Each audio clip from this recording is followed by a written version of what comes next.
Hello Achievers, welcome to Shakti's Knowledge Hub. Myself Dr. Shakti Suganya.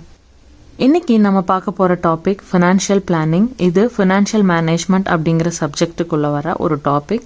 So இந்த topic CBSE 12th சிலபஸ்ல வர ஒரு சின்ன portion as well as financial management ரிலேட்டடான courses படிக்கிற எல்லாருக்குமே இந்த டாபிக் மேட்ச் ஆகும்.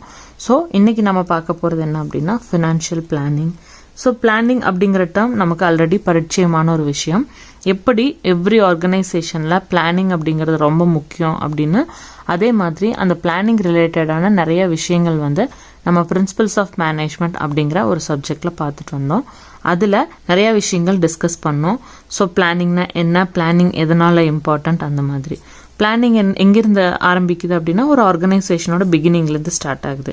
ஸோ ஃபங்க்ஷன்ஸ் ஆஃப் மேனேஜ்மெண்ட்டில் ஃபர்ஸ்ட் வர ஒரு விஷயம் பிளானிங் அப்படின்னு நம்ம பார்த்தோம். அந்த மாதிரி இந்த ஃபினான்ஷியல் டிபார்ட்மெண்ட் அப்படிங்கிற ஒரு விஷயம் வரும்போதும் பிளானிங் அப்படிங்கிறது ரொம்பவுமே இம்பார்ட்டண்ட்.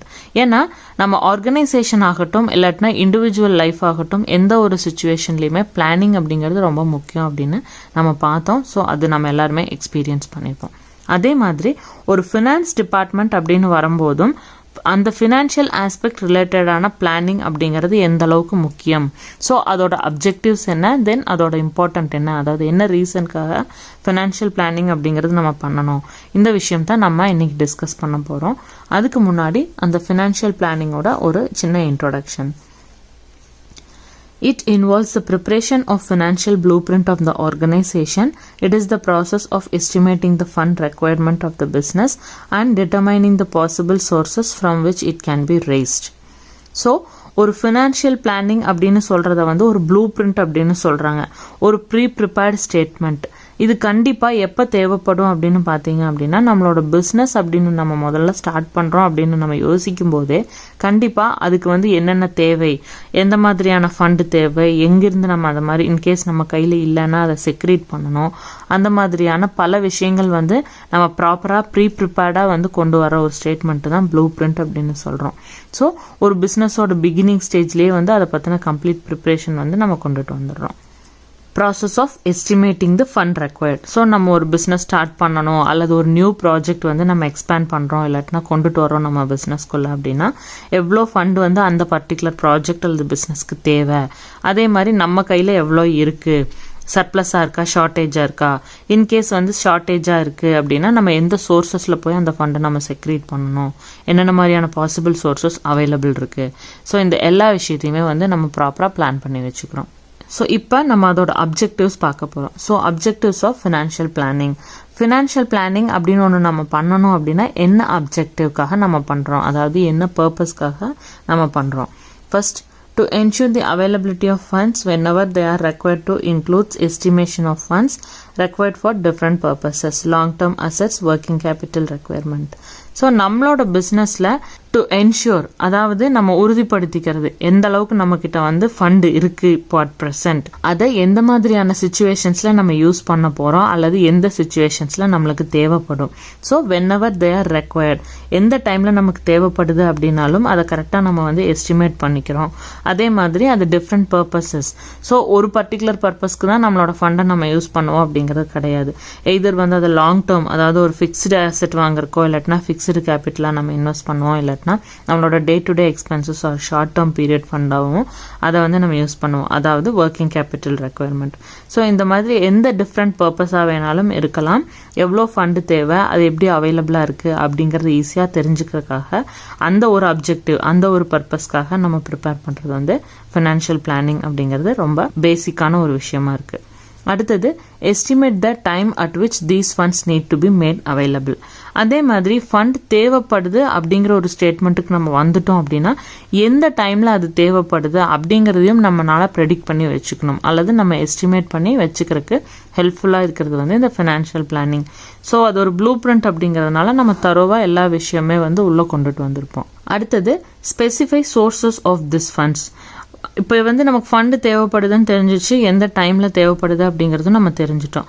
ஸோ எந்த சோர்சஸ் மூலமாக அந்த ஃபண்டு நமக்கு கிடைக்குது, எய்தர் நம்ம கையிலேயே இருக்கா, இல்லாட்டினா நம்ம வந்து புதுசாக அந்த ஃபண்டை வேறு ஏதாவது ஒரு எக்ஸ்டர்னல் அல்லது வேறு ஏதாவது அடிஷ்னல் சோர்சஸ்லேருந்து நம்ம செக்ரீட் பண்ணணுமோ, ஸோ அதை கூட நம்ம கிளியராக அங்கே ஸ்பெசிஃபை பண்ணி வச்சிட்டோம் அப்படின்னா at the time of requirement நம்மளால் அதுக்கு தகுந்த மாதிரி பெர்ஃபார்ம் பண்ண முடியும்.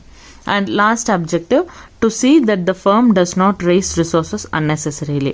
அதே மாதிரி இன்கேஸ் நமக்கு வந்து கரெக்டான அவைலபிலிட்டி ஆஃப் ஃபண்ட் இருக்குது, இப்போது நம்மளோட சுச்சுவேஷன் அல்லது இப்போ நம்மளோட ரெக்குயர்மெண்ட்டை சாட்டிஸ்ஃபை பண்ணுறதுக்கு தேவையான ஃபண்ட் இருக்குது அப்படின்னா நம்ம அன்னெசரியாக நம்ம ஃபண்ட் வந்து ரைஸ் பண்ணிட்டு இருக்க மாட்டோம். ஸோ அந்த அன்னெசரி ஆக்டிவிட்டி கூட நம்ம ப்ராப்பரான ஃபினான்ஷியல் பிளானிங் இருந்துச்சு அப்படின்னா நம்ம அவாய்ட் பண்ணிக்கலாம். ஸோ இதில் 2 situation, either shortage of fund அல்லது surplus fund. Shortage of fund அப்படின்னா firm cannot meet its payment obligation. So நம்ம ஏதாவது ஒரு பேமெண்ட் பண்ண வேண்டியிருக்கு, இல்லாட்டினா ஏதாவது ஒரு செட்டில்மெண்ட் பண்ண வேண்டியிருக்கு அப்படிங்கிற ஒரு கமிட்மெண்ட்டில் இருந்தால் கூட அந்த சிச்சுவேஷன் கூட நம்மளால் மீட் பண்ண முடியாத அளவுக்கு நம்மக்கிட்ட வந்து ஃபண்டு கம்மியாக இருக்குது அப்படின்னா அது ஷார்ட்டேஜ் ஆஃப் ஃபண்ட், அதாவது குறைவாக இருக்கிறது. இன்கேஸ் சர்ப்ளஸ் ஃபண்ட் அப்படின்னா do not earn returns but adds to cost. So fund அடிஷ்னலாக இருக்குது, அது ஒரு ரிட்டனாக நம்மளுக்கு கைக்கு கொடுக்கல அப்படின்னாலும் நம்ம கையில் இருக்குது. ஸோ காஸ்ட்டை தாண்டி அடிஷ்னலாக சில ஃபண்ட் ஒரு பர்டிகுலர் அமௌண்ட் வந்து நம்ம கையில் இருக்குது. ஸோ அந்த சிச்சுவேஷனுக்கு பேர் சர்ப்ளஸ் ஃபண்ட். ஸோ இது எல்லாமே நம்மளால் கிளியராக ஐடென்டிஃபை பண்ணிக்க முடியும். இந்த விஷயங்களை தெரிஞ்சுக்கிறதுக்காக இந்த மாதிரியான அப்ஜெக்டிவ்ஸ்க்காக பண்ணுறது தான் ஃபினான்ஷியல் பிளானிங். ஸோ அடுத்தது நம்ம பார்க்க போகிறது இம்பார்ட்டன்ஸ். என்ன ரீசனுக்காக, எதுக்காக ஃபினான்ஷியல் பிளானிங் அப்படிங்கிறது இம்பார்ட்டன்ட், அதுவும் அப்ஜெக்டிவ் மாதிரியே கொஞ்சம் சிமிலராக வரும். இன்னமும் சில பாயிண்ட்ஸ் இருக்குது, ஸோ அதையும் பார்க்கலாம். Importance of financial planning to ensure availability of adequate funds and the right time.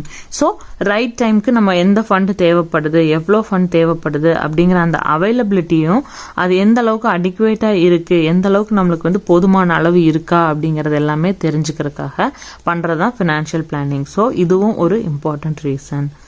And second, to see that the firm does not raise fund unnecessarily. So நம்ம முன்னாடி அப்ஜெக்டிவ்ல பார்த்த மாதிரி போதுமான அளவு அல்லது தேவையான அளவு ஃபண்ட் வந்து நம்ம கையில் இருக்குது.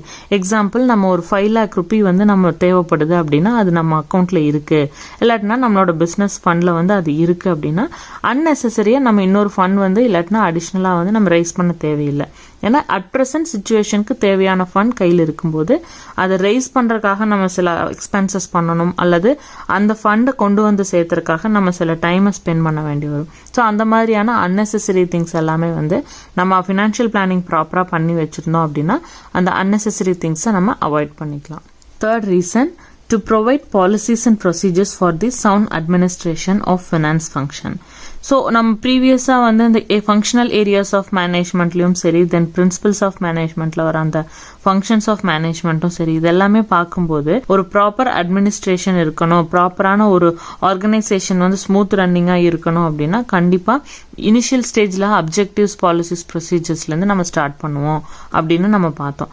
அதே மாதிரி அந்த ஃபினான்ஷியல் டிபார்ட்மெண்ட்லேயும் அந்த ஃபினான்ஷியல் ஃபங்க்ஷன் அப்படிங்கிற அந்த ஃபினான்ஸ் ரிலேட்டட் ஆக்டிவிட்டி ப்ராப்பராக நடக்கிறதுக்காகவும், அதே மாதிரி அட்மினிஸ்ட்ரேஷன் வந்து ரொம்ப சவுண்ட், அதாவது ப்ராப்பரான அட்மினிஸ்ட்ரேஷனாகவும் இருக்கிறதுக்காக நம்ம கண்டிப்பாக பாலிசிஸ் அண்ட் ப்ரொசீஜர்ஸ் வந்து டிசைன் பண்ணோம்.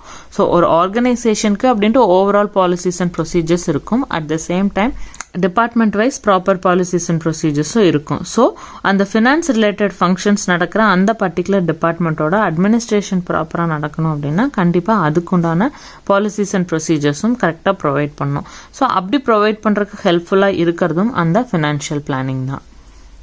Next, it results in preparation of plans for the future, thus new project can be undertaken smoothly. So in case நம்ம ஃபியூச்சரில் ஏதாவது ஒரு ஒர்க் பண்ணணும், இல்லாட்டினா நம்மளோட பிஸ்னஸ் ஃபியூச்சர் வந்து எப்படி இருக்கும் அப்படிங்கிறத நம்மளால ப்ரெடிக்ட் பண்ணிட்டு அதை எப்படியெல்லாம் பிளான் பண்ணலாம், அந்த ஃபியூச்சருக்காக நம்ம எப்படி பிளான் பண்ண முடியும் அப்படிங்கிற ஒரு தயார் நிலைக்கும் நம்மளால அந்த ஃபினான்ஷியல் பிளானிங் கையில் இருக்கும்போது ப்ராப்பராக பண்ண முடியுது. அதே மாதிரி ஒரு நியூ ப்ராஜெக்ட் பண்ணணும், இல்லாட்டினா அந்த ப்ராஜெக்டை இனிஷியேட் பண்ணுறக்கோ இல்லை அது ரிலேட்டடான ஏதாவது இன்ஃபர்மேஷன்ஸோ ஸ்டெப்போ நம்ம எடுத்து வைக்கிறக்கும் இந்த ஃபினான்ஷியல் பிளானிங் அப்படிங்கிறது ரொம்பவுமே இம்பார்ட்டண்ட்டாக இருக்குது. அடுத்த reason, It attempted to achieve a balance between inflow and outflow of funds. Adequate liquidity is ensured throughout the year. Fund inflows, fund outflows அப்படிங்கிற டேர்ம்ஸும் நம்ம ப்ரீவியஸ் சில டாபிக்ஸில் டிஸ்கஸ் பண்ணோம்.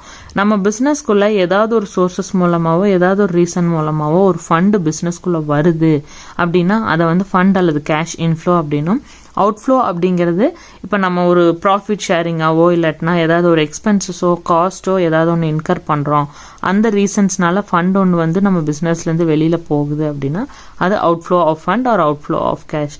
ஸோ அது எல்லாமே வந்து ப்ராப்பராக பேலன்ஸ் பண்ணிக்க முடியும் அண்ட் அதோட ஸ்டேட்டஸ் எப்படி இருக்குங்கிறது நம்மளால கரெக்டாக தெரிஞ்சுக்க முடியும். அட் த சேம் டைம் லிக்விடிட்டியும் ப்ராப்பராக நம்மளால த்ரூ அவுட் த இயர்க்கு மெயின்டைன் பண்ண முடியும். ஸோ லிக்விடிட்டி அப்படிங்கிறது வந்து ஒரு ஷார்ட் டேர்ம் ஃபண்ட், அதாவது ஒரு சர்ப்ளஸ் அமௌண்ட் வந்து நம்ம வந்து லிக்விட் கேஷாக அல்லது லிக்விட் ஃபண்டாக வச்சுட்டோம் அப்படின்னா நம்மளோட பிஸ்னஸோட டே டு டே எக்ஸ்பென்சஸை மீட் பண்ணுறக்கும் ஒரு பர்டிகுலர் சின்ன சின்ன விஷயங்கள் வந்து ரெகுலராக யூஸ் பண்ணுறதுக்காக நம்ம எடுத்து வச்சிருக்கிற ஃபண்ட் அந்த லிக்விட் கேஷ் அப்படிங்கிறது. அந்த லிக்விடிட்டியும் நம்ம அடிக்குவேட்டாக த்ரூ அவுட் த இயர்க்கு மெயின்டைன் பண்ண முடியும். ஸோ இந்த மாதிரியான கேஷ் இன்ஃப்ளோ, அவுட்ஃப்ளோ, லிக்விடிட்டி இந்த எல்லாத்தையுமே சரியாக வச்சுக்கிறதுக்கும் ஹெல்ப்ஃபுல்லாக இருக்கிறது ஃபினான்ஷியல் பிளானிங் தான். Last reason, it serves as the basis of financial control. The management attempted to ensure utilization of funds in tune with the financial plans. So, control அப்படிங்கிறதும் ஒரு முக்கியமான functions of management அப்படிங்கிறது படித்தோம். பிளானிங்லேயும் அதை நம்ம பார்த்தோம். Proper control இருக்கணும் அப்படின்னா கண்டிப்பாக பிளானிங் அப்படிங்கிறது முக்கியம். ஸோ ஃபினான்ஸ் ரிலேட்டடான எல்லா விஷயத்தையும் நம்ம ப்ராப்பராக பிளான் பண்ணி அதன்படி தான் நம்மளோட பிஸ்னஸ் போயிட்டுருக்கு அப்படின்னா நம்மளால கரெக்டாக யூட்டிலைஸ் பண்ண முடியும் அந்த ஃபண்டை. So effective and efficient utilisation of resources அப்படிங்கிற ஒரு டேர்ம் நம்ம பார்த்துருக்கோம் இல்லையா. அதே மாதிரி அந்த இருக்கிற ஃபண்டையும் சரி இல்லாட்டினா நம்ம செக்ரீட் பண்ணுற ஃபண்டாக இருந்தாலும் சரி அதை வந்து எஃபெக்டிவாக யூட்டிலைஸ் பண்ணுறதுக்கும் அதை நம்மளால சரியாக தான் யூட்டிலைஸ் பண்ணிட்டு இருக்குமா அப்படிங்கிறதையும் என்ஷூர் பண்ணிக்கிறதுக்கும் அந்த ப்ராப்பரான ஒரு ஃபினான்ஷியல் கண்ட்ரோலும் ஒரு ஆர்கனைசேஷனில் இருக்க முடியும், மேனேஜ்மெண்ட்டும் ஸ்மூத் ரன்னிங்காக இருக்கும் அப்படின்னா அந்த அத்தனைக்குமே ரீசன் வந்து ஃபினான்ஷியல் பிளானிங் தான். ஸோ ஃபினான்ஷியல் பிளானிங் இருக்கிறதுனால இந்த மாதிரியான நல்ல பல விஷயங்கள் வந்து சரியாக ஒரு ஆர்கனைசேஷனில் பண்ண முடியுது. ஃபண்ட் ரைஸ் ஆகிறதா இருந்தாலும் சரி, அதை எஃபெக்டிவாக யூஸ் பண்ணுறதா இருந்தாலும் சரி, இல்லை இன்ஃப்ளோஸ், அவுட்ஃப்ளோஸ், சர்ப்ளஸ், அடிக்குவேட் ஃபண்ட் இந்த மாதிரி எந்த ஒரு விஷயமா இருந்தாலும் சரி, ஈவன் கண்ட்ரோல் அண்ட் அட்மினிஸ்ட்ரேஷன் இந்த எல்லா ஆஸ்பெக்ட்டுக்கும் ரொம்ப முக்கியமாக இருக்கிறது ஃபினான்ஷியல் பிளானிங். ஸோ இதெல்லாம் தான் important reasons for having a financial planning. Okay friends, இதோட நம்மளோட இன்னைக்கு டிஸ்கஷன் கம்ப்ளீட் ஆகுது.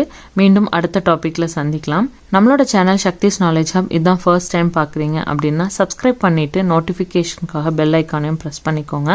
அப்போ தான் நம்ம ஃப்யூச்சரில் போடுற வீடியோஸ் உங்களுக்கு அப்டேட்டில் வந்துக்கிட்டே இருக்கும். அதே மாதிரி உங்களுக்கு ஏதாவது கிளாரிஃபிகேஷன்ஸ் அண்ட் டவுட் இருக்குது இல்லாட்டினா ஏதாவது ஒரு பர்டிகுலர் டாபிக் நீங்கள் தெரிஞ்சுக்கணும் அப்படின்னா அதை ஆஸ் யூஷுவல் மென்ஷன் பண்ணிட்டு இருக்காங்க. அதே மாதிரி கமெண்ட் செக்ஷனில் மென்ஷன் பண்ணுங்கள், இல்லைன்னா அபவுட் பேஜில் கொடுத்துருக்கிற மெயில் ஐடியில் தெரியப்படுத்துங்க. தடைகள் அதை உடைப்போம், அச்சமின்றி உச்சம் தொடுவோம். தேங்க்யூ ஆல் ஃபார் வாட்சிங். Have a good day. Bye.